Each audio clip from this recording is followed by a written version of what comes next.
Medfield TV, community shows.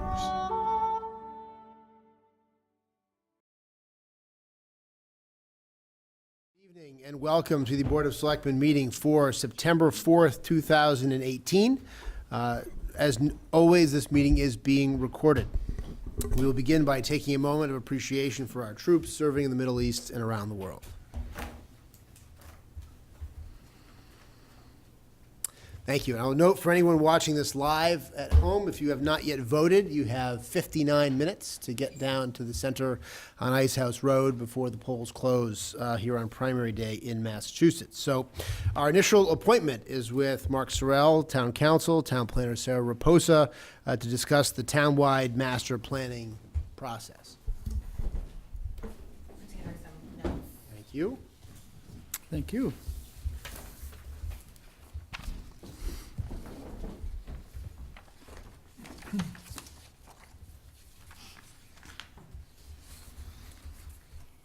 All right. Okay, Sarah, so- you going to start or? Sure.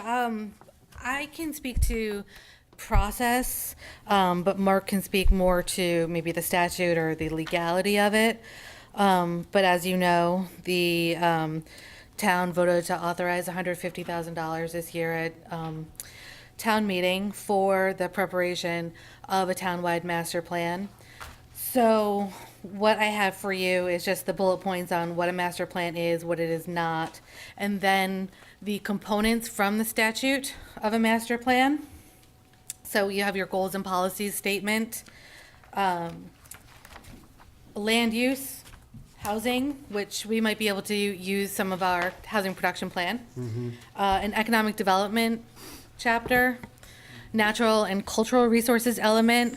I think this information is in the open space and recreation plan. The sixth element is an open space and recreation element. So we have a conditionally approved open space and rec plan.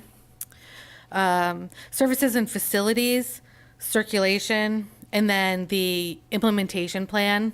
So from my perspective, I think that your vision statement and your implementation plan are the most important elements of a master plan. But obviously, all the elements are important to include. Some communities will include additional chapters. I've seen sustainability. I've seen, actually recently, the town of Wellesley did what's called a unified plan, and it's a master plan, but also with a strategic plan for local government structure incorporated into it. You could do additional chapters. I think it might go higher than 150,000, but your basic master plan, I know the town of Northborough is doing one right now, for $130,000. So for the master plan. And then I put together a sample timeline just, if you were starting to put out the call for volunteers now, how long it would take to get to an approval. I put an approval by the planning board. That's what statute requires, is approval by the planning board. Many communities, and Mark can speak to this also, will have the Board of Selectmen approve the plan and also take it to town meeting for endorsement. But I've got meeting, appointing the steering committee, and issuing the RFP right through the end of the year. Kind of, gets drawn out with holidays and everything in there. And then a couple of months for review of the master, of the proposals and contract negotiation, interviews, reference checks, and then contracts. And I have that going through mid-April. And then maybe like a master plan kickoff type of event sometime after town meeting 2019. And then the completion of the master plan would be sometime in the couple months before town meeting 2020, to be able to bring it to town meeting in 2020. Okay. Yeah.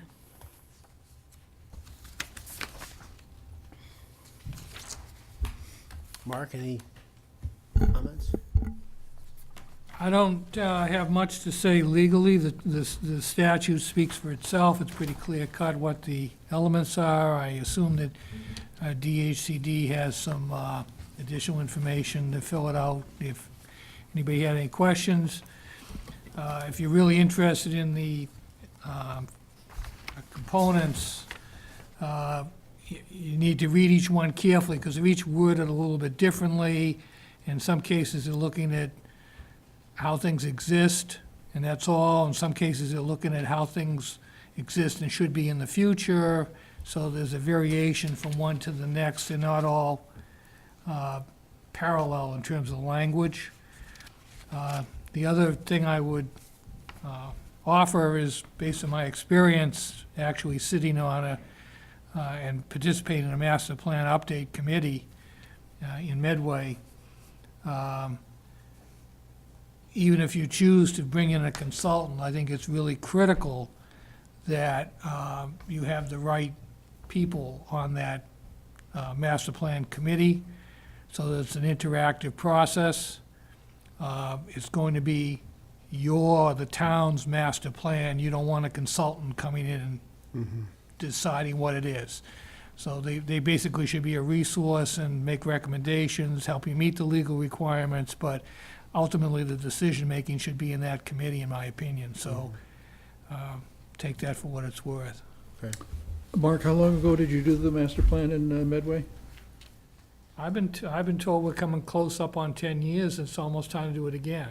Yeah, they're getting ready to do a new one this year. So, and has the town made good use of it since they did it? already? Yes, the action plan, that is element number 9, the head of I don't know what her actual title is right now, but she's basically the administrative assistant, or was, to the planning board, is very aggressive in following up, and had set up a series of meetings with boards and committees that had responsibility for the action plan to see how much had been accomplished and what remained to be done. And I was telling Sarah today that that's a very detailed action plan. It would be good to see as a model, probably earlier rather than later, because it basically shows you the end product.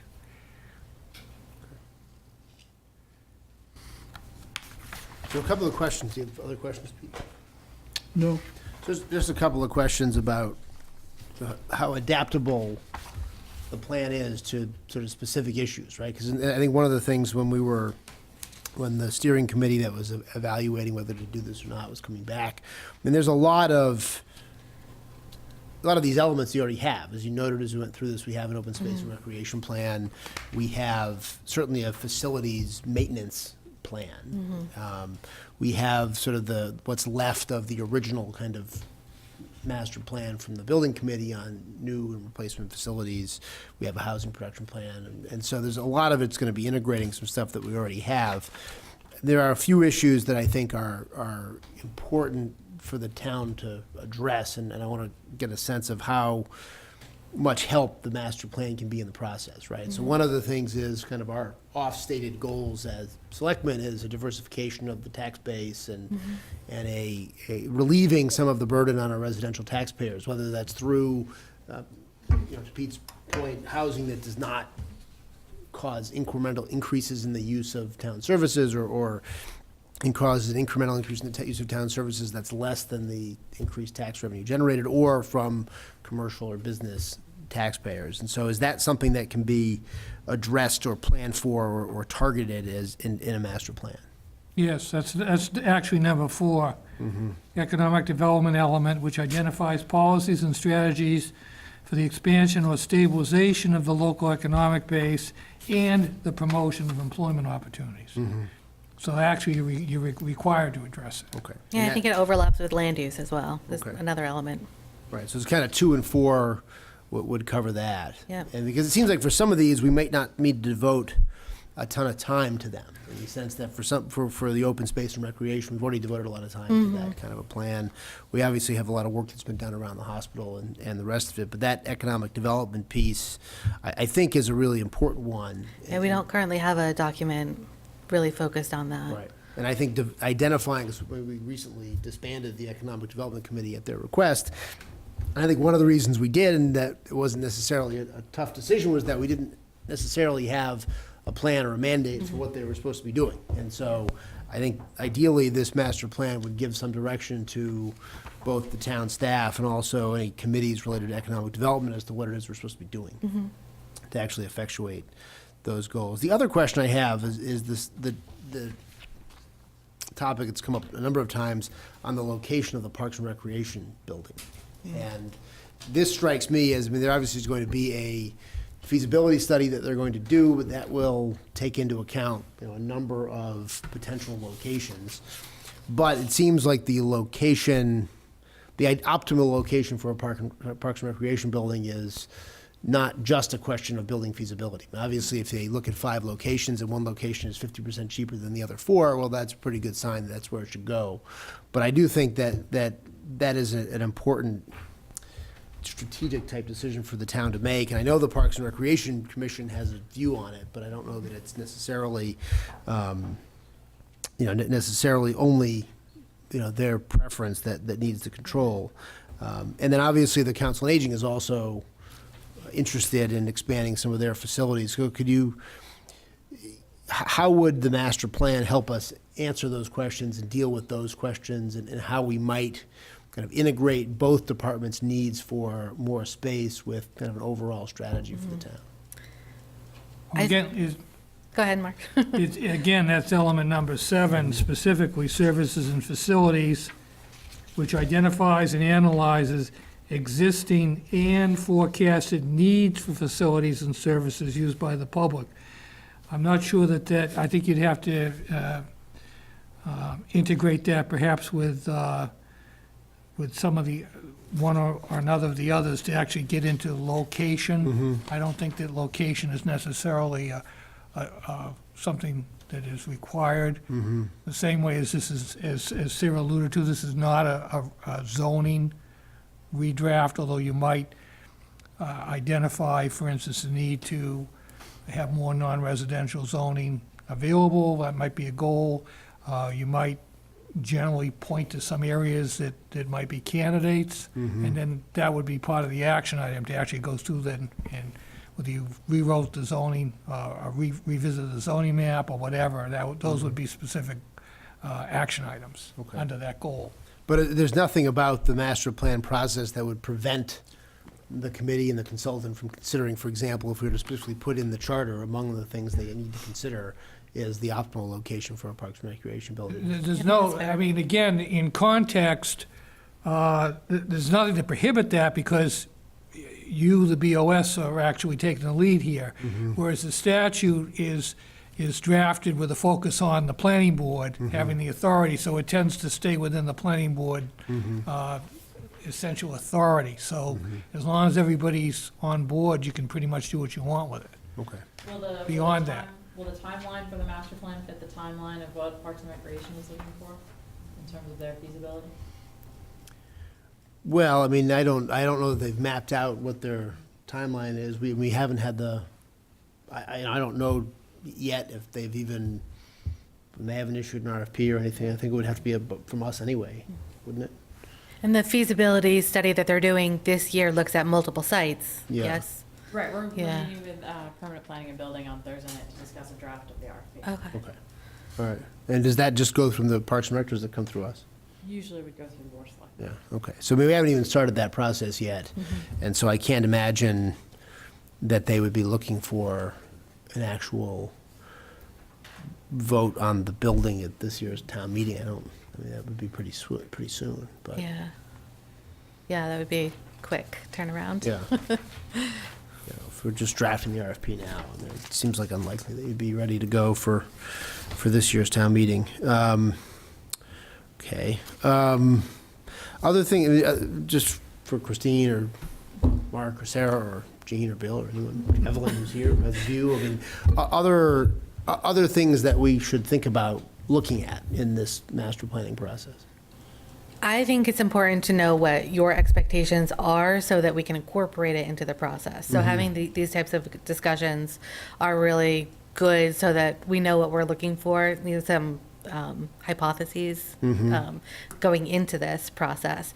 But there's a lot of public participation, and things tend to sort of shake out, and that's how you get your action plan and your priorities, is through that public process. So if we know what individual departments are kind of thinking, and we know what the community is thinking, then we can prioritize through this process. And how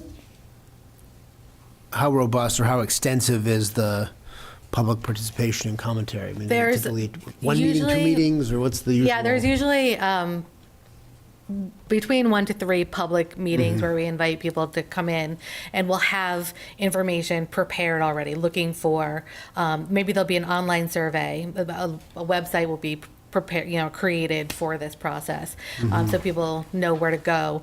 And then the information that we're looking for answers to, the questions will be posed at these meetings, and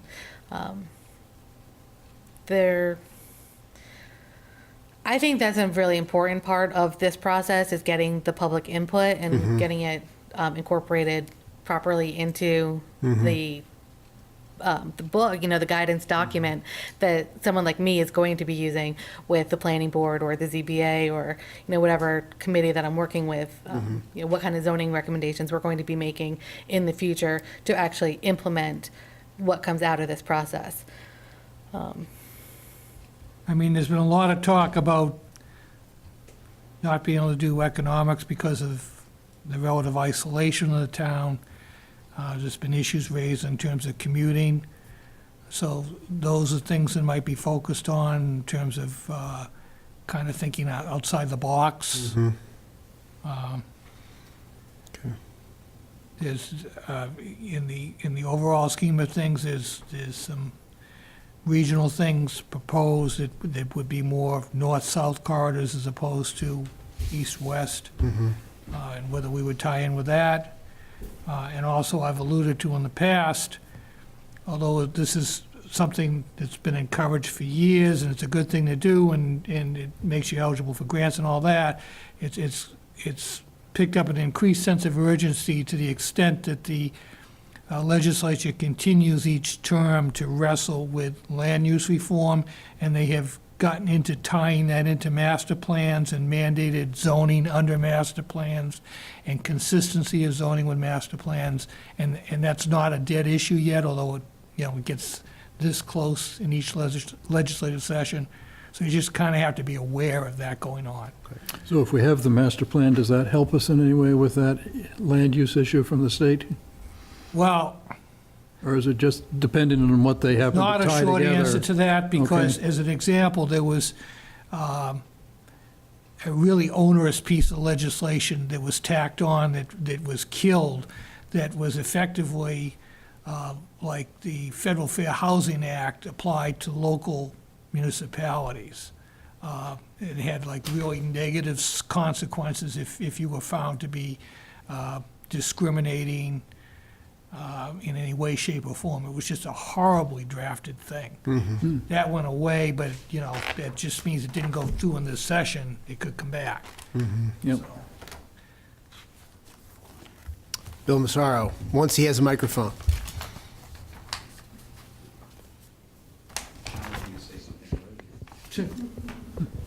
I just wanted to remind, whatever happens with the Medfield State Hospital master plan, you'll have to make a decision as to whether you're going to incorporate that into the townwide master plan or not. There is still an incentive, it's still 2.5% on the share ratio, as long as it's incorporated somewhere into some townwide master plan before the sale of the first piece of property up there. So.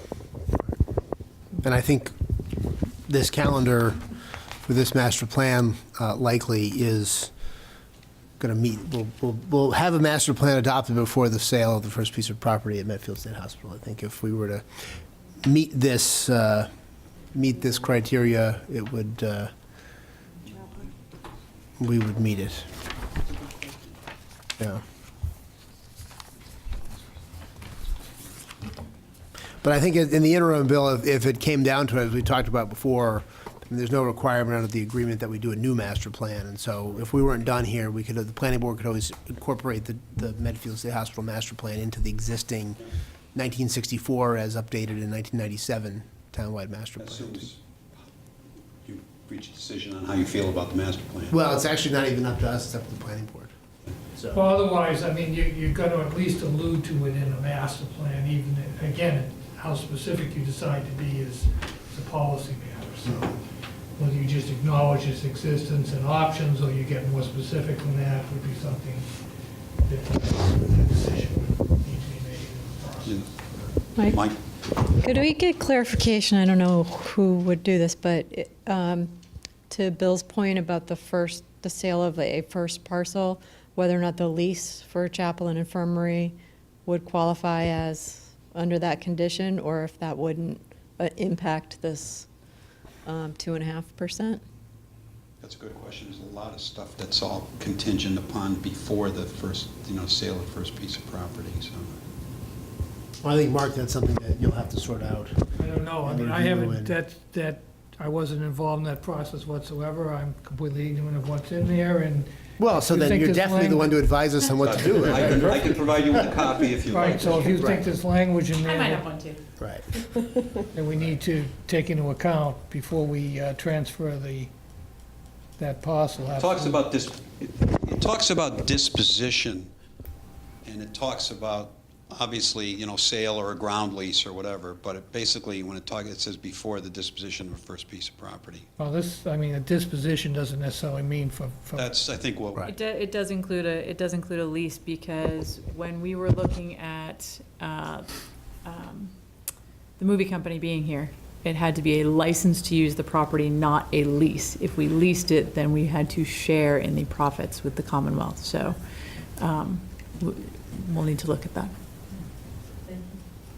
But yeah, Well, that's Mark, an if you can interesting- look at it as well, we'll just. Well, and the other thing is, I mean, you can, if it's essentially, it's a gift, a dollar a year situation, and whether that's exempt, whether that confirming that doesn't trigger any adverse consequences.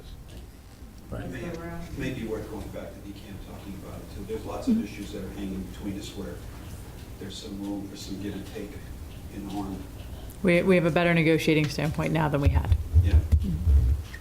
So let's make sure we figure that out before. But again, we can always, or we can't, but the planning board could incorporate it into the existing townwide master plan for purposes that, that incentive. I know that you don't have a full board tonight. How quickly do you think you'll put the call out for volunteers or?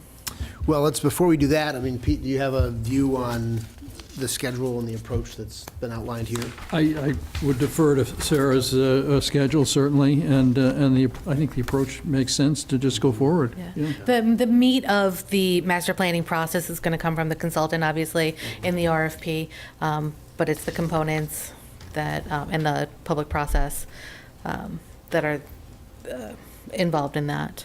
It occurred to me, listening to you, that to the extent there's been various other efforts undertaken and reports and studies generated, if we got a handle on that before we went out with the RFP, it may be able to bracket the price, and you may be able to limit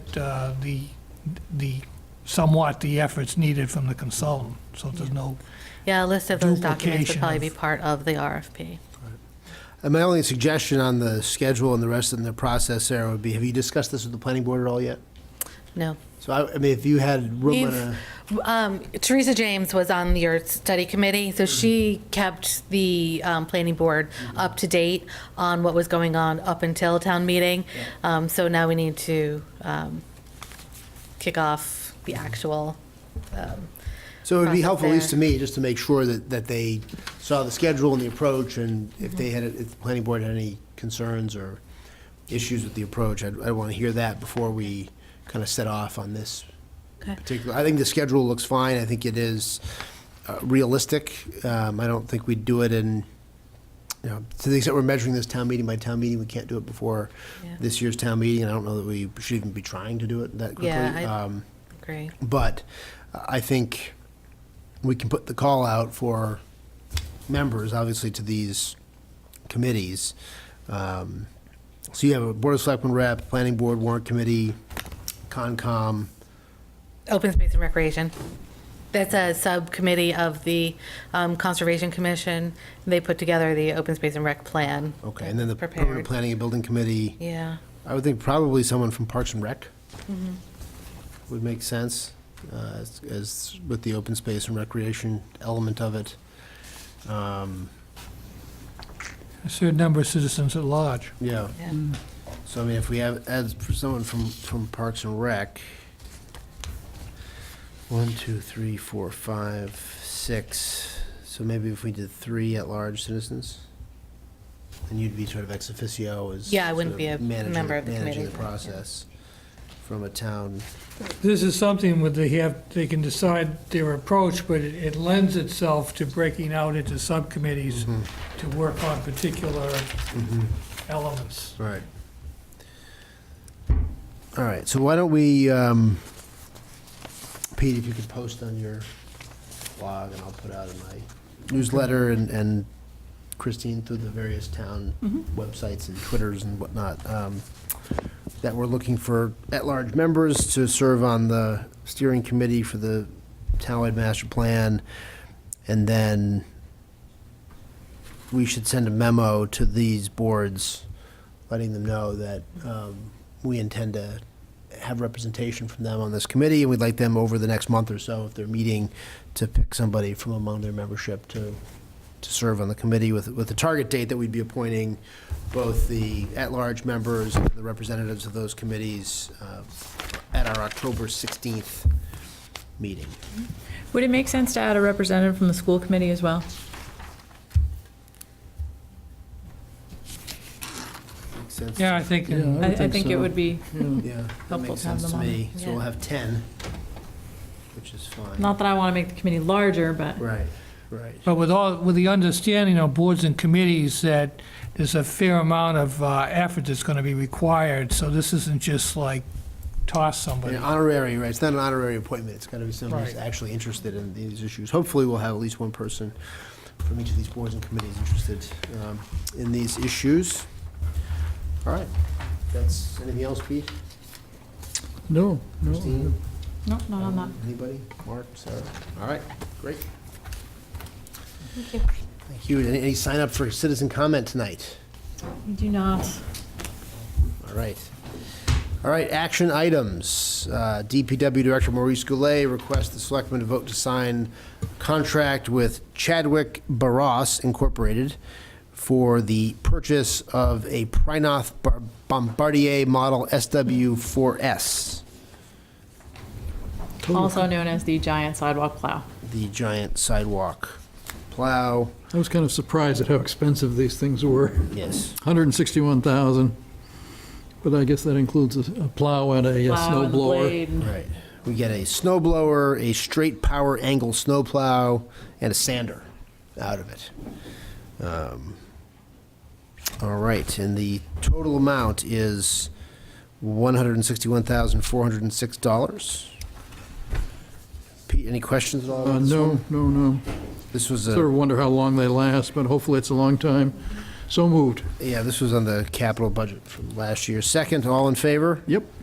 All right, and we also have a request from Mr. Goulet for a purchase of a Ford F-250 for $42,285 from MHQ Inc. in Marlboro. And I think this is for the highway supervisor, I believe. Correct. It was also in the capital budget. Also a capital budget item. I was fascinated that didn't seem like a car dealership. I mean, there wasn't even an address for the MHQ on their sheet. It's a statewide bid list Oh, for a vehicle. interesting, okay. So moved. Second? All in favor? Yep. All right.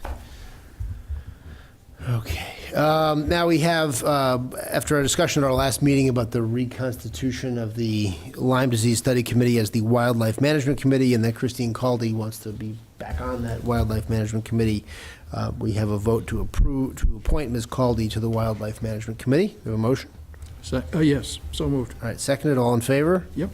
All right.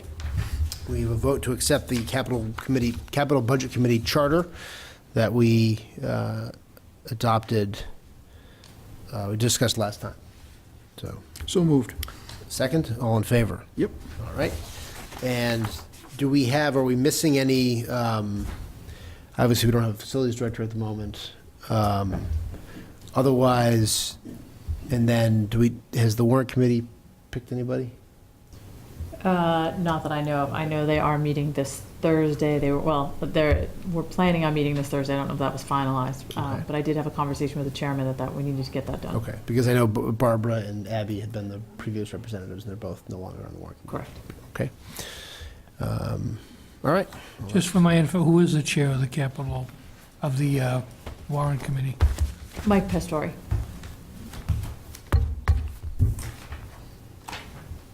Right.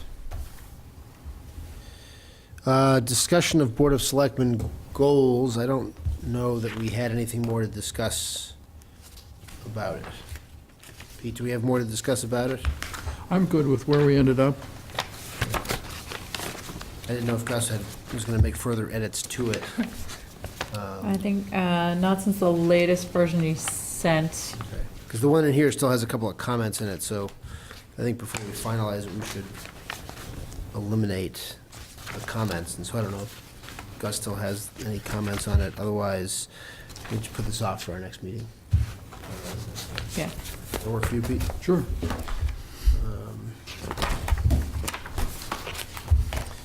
All right, Medfield State Hospital Master Planning Committee letter, plan submitted to the Board of Selectmen. This is the same letter that, Correct. You've seen the letter and the plan, but we wanted to be officially submitted on the agenda. okay.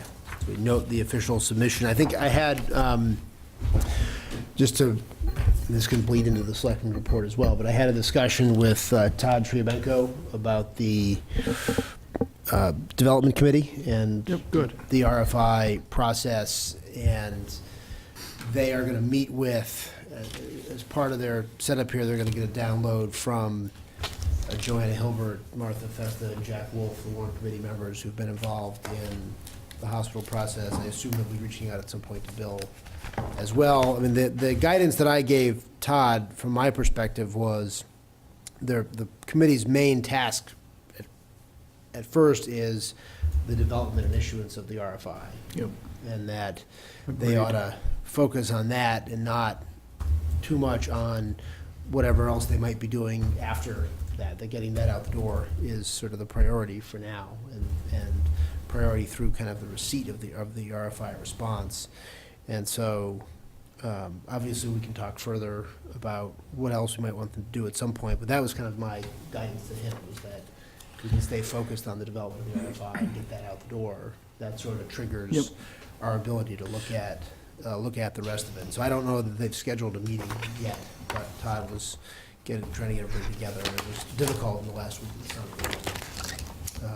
I don't know if we'll meet our September 18th deadline for issuing the RFI or not, but hopefully if they do focus on that, we can get that out. So I did have that conversation with him.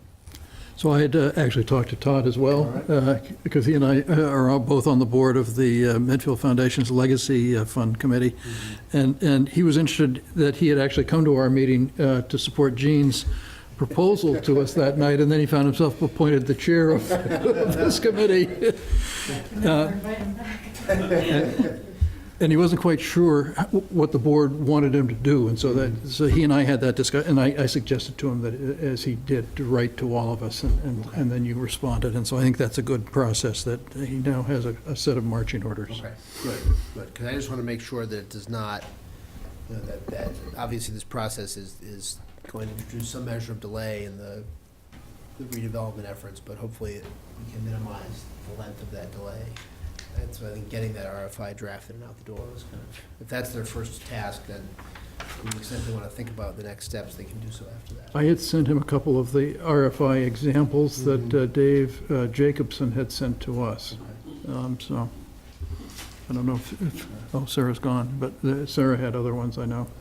And I also forwarded to him, Pete, the summary you had sent of, or not the summary you had sent, the email from Jack, that you forwarded from Jack Wolf with the summary of the water discussion at the hospital. Yep. To make sure. And hopefully that'll get resolved, or we'll get better information about the capacity of the water and sewer infrastructure of the town.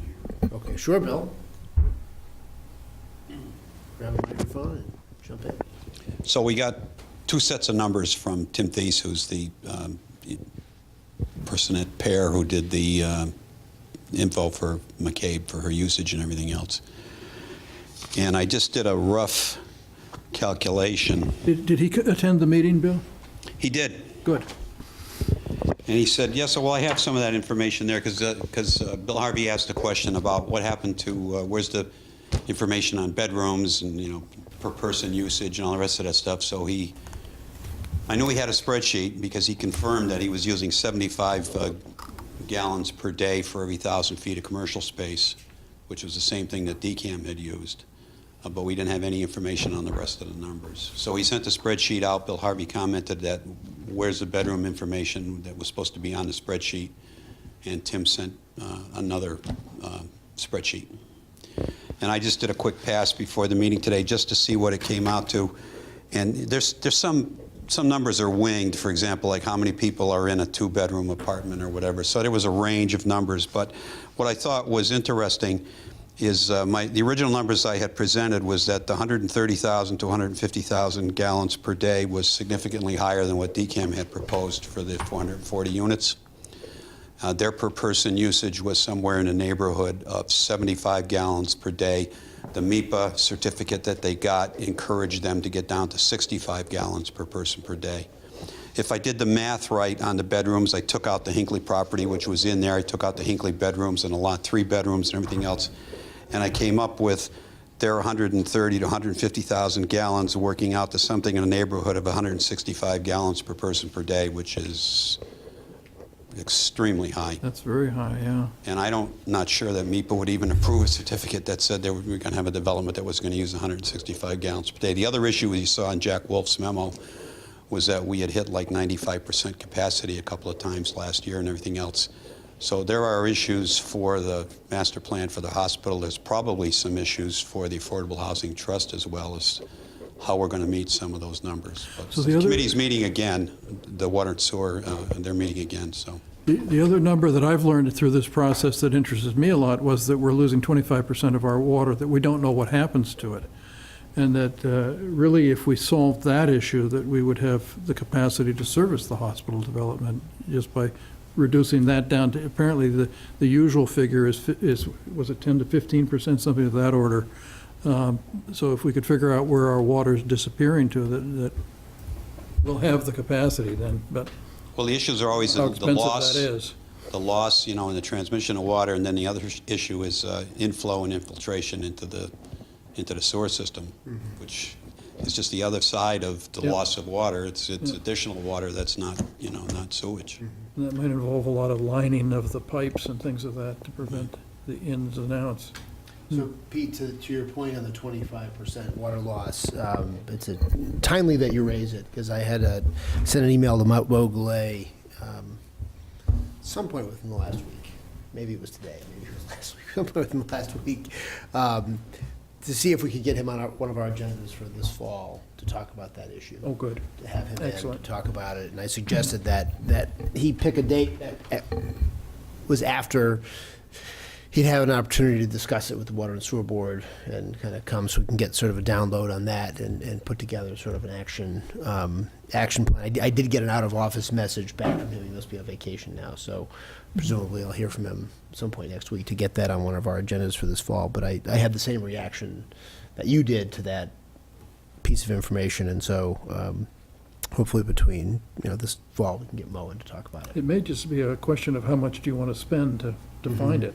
Right. And it may be very expensive to. Right, and as I understand it from a brief conversation I had with Bill Harvey about it as well, it's kind of two issues. It's leakage from the mains, but it's also a metering issue.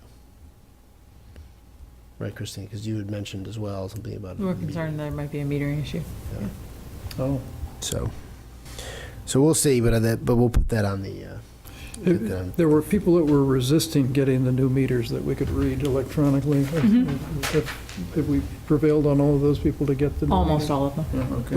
We put a bylaw, we adopted the Franklin bylaw, so there is a tool there Right. The problem with some of the meters that have stopped are they're in homes that have put on additions and they're now hidden behind walls, and we would have to cut into walls to change the meter. So we've resisted doing that, but there's only a handful of those.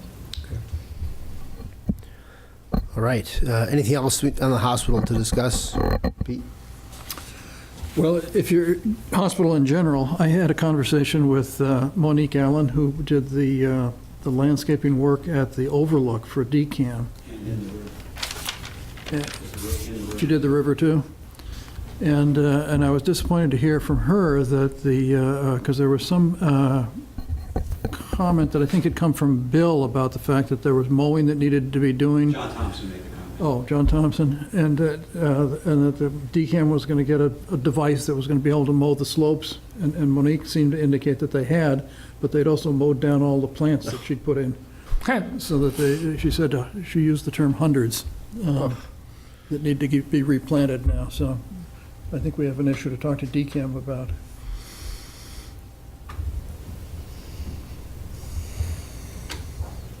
Well, We that's have an bad upcoming news. meeting, and John Thompson's trying to schedule an upcoming meeting on the access road.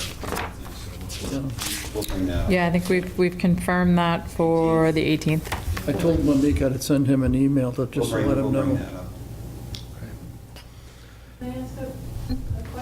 If you get the microphone. It's kind of related with the hospital and the RFI. What would the intention be now that the master plan for the state hospital has been released? How would that be considered within the RFI that's going out?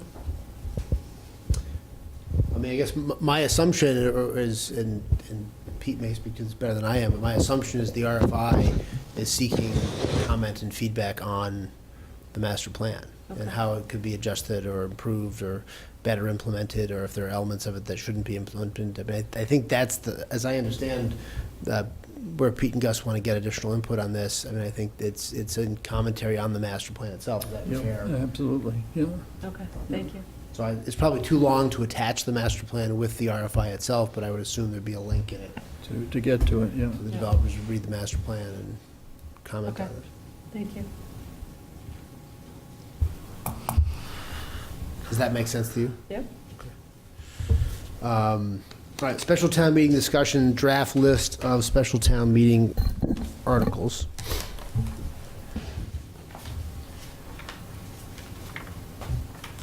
No, I saw this in my package. I don't know where it's in our stuff here. Should be in this. Looks like that. Yeah, I have that. It's in that folder, excuse me, that says Medfield State Hospital. Wow, so it says Medfield State Hospital, and that's where it is? Well, There it is. Yeah. It's all about the height, isn't it? Everything's about You put it right in front of me. That was a terrible place to put it. You should have buried it in it. All right, so we have the draft list of Medfield special town meeting articles provided by Mark Sorrell. Number one, accept general laws, Chapter 90, Section 17C, authorizing the Board of Selectmen to impose a 25-mile-an-hour speed limit in thickly settled and business districts. Two, accept general laws, Chapter 90, Section 18B, authorizing the Board of Selectmen to establish a safety zone with a 20-mile-an-hour speed limit.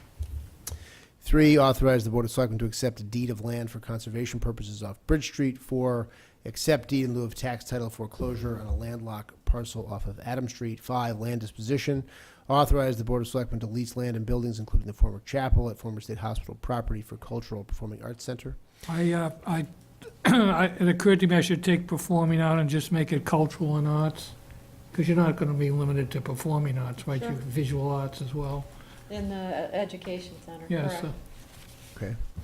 Zoning bylaw amendment, creation of a senior housing overlay district. 7, land disposition, authorize the Board of Selectmen to dispose of land shown as parcel A on recorded plan for development of senior housing. And 8, charter amendment, authorize a ballot vote to change the town clerk from elected to Board of Selectmen appointed position. So that does require a ballot? Yes. Okay. So the town meeting puts it on the ballot and then the ballot. Right. Both And- majority votes. And then we also received, I saw in the informational package, a request from the Council on Aging, if there's going to be a special town meeting, to add an appropriation, for keeping the, where is it? keeping. Keeping open the on Saturday Saturdays. hours. Open on Saturdays, and so my question to you, Mark, is, my understanding was we really couldn't do appropriations at a special town meeting, but what would? Yeah, you can, but you need a source for the, you need to have the money available. Okay. So, you can do anything, almost anything at a special, you can do at an annual, there's, legally, Right. the town has had some, well, first of all, there've been very few specials along the way anyway, but there was a tradition, for instance, that zoning wouldn't be taken up as specials, but it's just a tradition more than, Right. But I mean, for example, could you appropriate funds from the tax levy at a special town meeting? if you have any excess capacity, if you don't, I mean, you gotta figure out where the money's gonna come from. Right.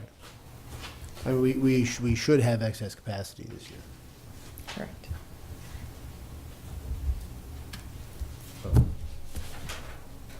So I don't know, I mean, I think, are the rules for a special town meeting the same as for an annual town meeting, that any board or committee can put an article on Yeah. the warrant? Okay, so if the council agent wants to put this article on the warrant, they can put it on the warrant? And it was a fairly small amount. It was it 8,000, 14,000, something like that? 19,000, I believe. 19. Yeah, well, this says 18,806. I think it actually needs to be higher than that, and the reason is the grant funding that Roberta got, while it covers the salaries and the meals, did not cover the operations of the building. So there's obviously an increased cost to keeping the building open on Saturdays, and I'm not sure if her existing budget can take an additional, she was able to absorb, I believe, the first 6 months of this project running. I'm not so sure her utility budget can take another 6 months, so I would ask her to go back and look at that. Okay. But I guess it sounds like if we do have one, they can put the article on there, and that'll be up for discussion at the special town meeting. And what would the deadline be for finalizing this? Last day to post the warrant is 14 days prior. 14 days prior, okay. And we don't have to issue a warrant report as part of it? No. No, We have not set a date for the new meeting yet. So we should talk about it. Yeah, so we should talk about a date. Right? Yes, I We believe, tentatively had 10/22 on there. for the, Correct. Count from the hospital, but,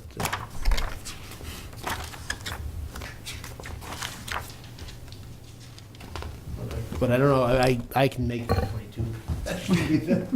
That shouldn't be the deciding thing. I mean, it could be the 22nd, it could be October 29th, it could be somewhere in there, right? would be the- why don't I check with the town moderator, see his availability? Let's check with the moderator, Yep. check with the school schedule. so the problem is if you get into November, you get a holiday, you got an election, and then the third Monday is already the Medway special town meeting, so. Okay.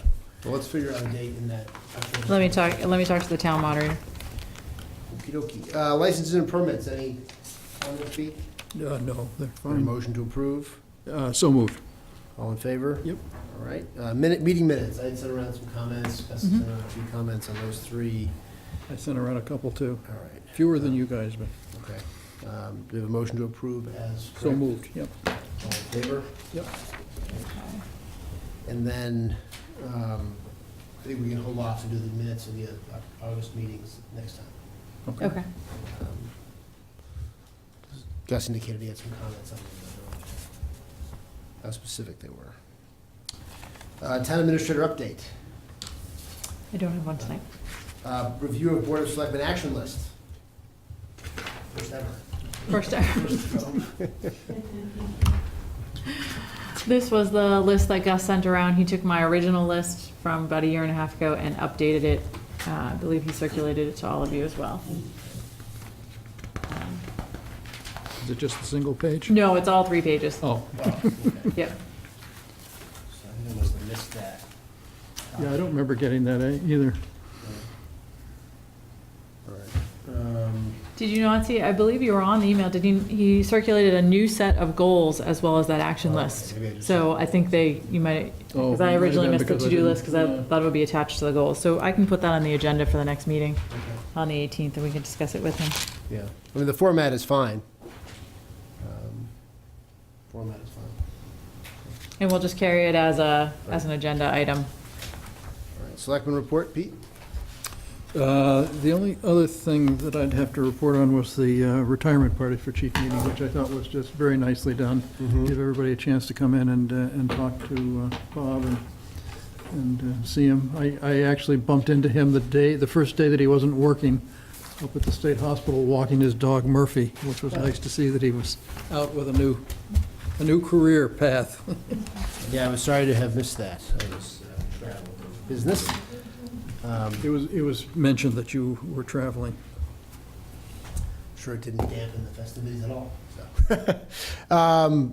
So my second report, I already given the update and discussion with Todd about the Medfield State Hospital Development Committee, and then there is an Affordable Housing Trust Board meeting this Thursday at the DPW. I think the principal agenda item is the proposed 16 units of senior housing on Adam Street. So. And informational, we already discussed the COA warrant article. We already discussed we have not discussed the Bike to the Beach for Autism charity bicycle ride September 1st. I guess that already happened. That already happened. All right, it says no further actions required for this event. Well, I hope it went well. Since last week. 6:45 a.m. they came through. I wonder who saw it. 3.5 miles. Anything else? All right, well, our next meeting is September the 18th. And is there a motion to adjourn? So moved. Second, all in favor? Yep. The preceding was a production of Medfield TV.